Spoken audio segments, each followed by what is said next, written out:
வீரபார்த்திப சித்தர் பூஜித்த கார்த்திகை வழிபாட்டு ஸ்தலமாக ஆறுமுக சுப்பிரமணிய சுவாமி ஆலயத்தில் ஆடி கிருத்திகையை முன்னிட்டு ஸ்ரணவ ஹோமம் மற்றும் 108 லிட்டர் சிறப்பு பாலாபிஷேகம்.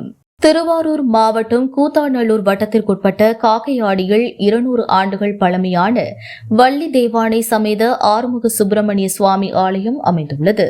இந்த ஆலயம் கார்த்திகை வழிபாட்டு ஸ்தலமாக விளங்கி வருகிறது. காக்கை நீராடி என்று அழைக்கப்பட்ட இந்த ஊர் காலப்போக்கில் மருவி காக்கையாடி என்று அழைக்கப்படுவதாக கூறப்படுகிறது.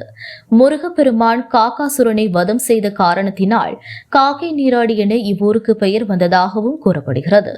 வீரபார்த்திப சித்தர் பூஜித்த தலமாகவும் சித்தர் இந்த ஆலயத்தில் ஜீவசமாதி அடைந்ததாகவும் கூறப்படுகிறது.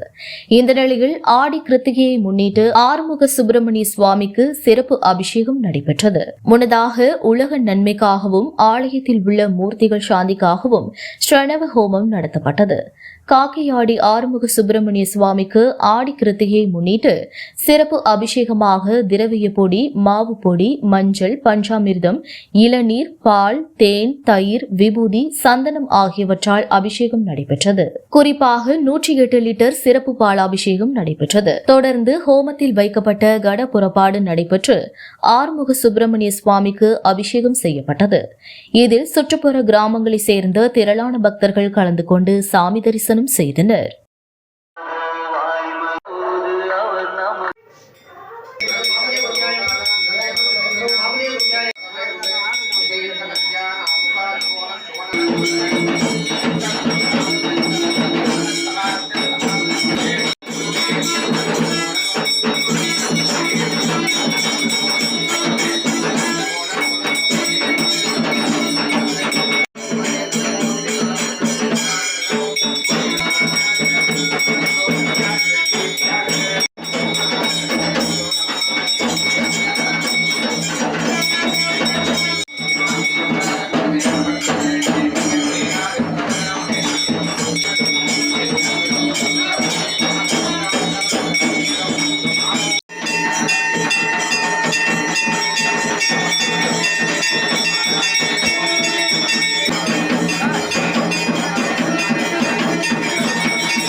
அன்போடு கேட்டுக்கொள்கின்றோம்.